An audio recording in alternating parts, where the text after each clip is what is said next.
and welcome to this Come to Jesus Daily Devotional as we continue in the book of Ephesians.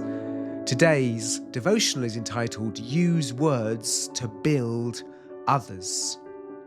From Ephesians 4:29, let's learn to use our words only to build others up according to their needs. Let's read Ephesians 4:29.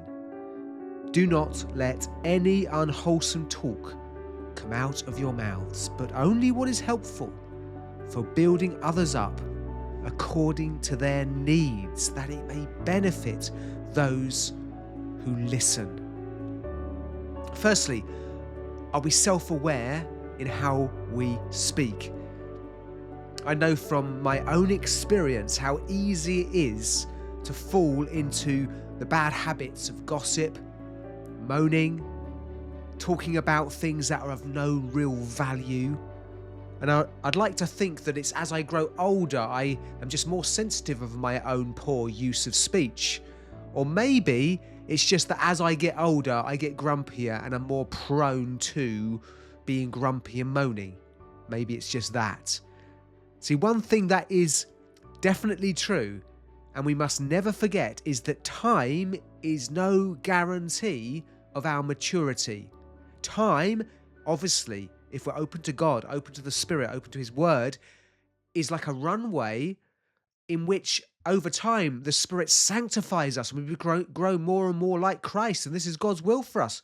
But also time is also another opportunity just to give us loads of time to fall into bad habits, such as poor use of speech. So are we self-aware? How are we speaking?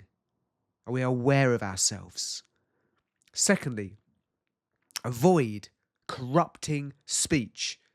Let no unwholesome speech come out of your mouths. Now, the ESV says corrupting. Let no corrupting talk. The word sapros means rotten or decaying speech. We can influence those around us for good or for bad, bringing good and godly attitudes or ungodly attitudes into our families, our friendships, our churches. We can all do this in small and larger ways. But we particularly need to be aware, if we've got the gift of teaching, the gift of exhortation, the gift of leadership, we have to be careful how we speak. If God has given us a gift of speech, that can be misused. So we have to be very careful. Words are very powerful. And I'm sure we've heard that phrase, the pen is mightier than the sword. Words are powerful.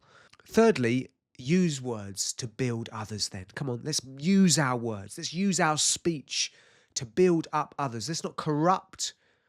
Let's rather build up and encourage people around us. And we do this in lots of different ways. We can do this through teaching, through exhortation, through encouragement, through prophecy, through correction. Because let's remember, sometimes what can seem negative, correction is actually, or admonition is actually good, right? People need to hear correction as well. Small talk. So just making everyday conversation makes people feel loved and cared for, particularly when it's done in a healthy way. And I find when I get together with a small group like I did last night, and we talk about, for example, what's your favourite food? And we go around the room, what's your favourite food and why? It just brings a connection to people. That's not a waste of time. So small talk as well is also important. So we can use our words positively in many different ways. So in response, how is our speech? Are we self-aware? Do we listen well in order to speak in response well to what other people are feeling? Do we speak to benefit others? How do we deal with our anger and rage? Do we do this by pouring out our hearts to God, or dealing with people well, using our speech gently and carefully? Or do we just vent on people unhelpfully? Let's put on the new self as we go into each day.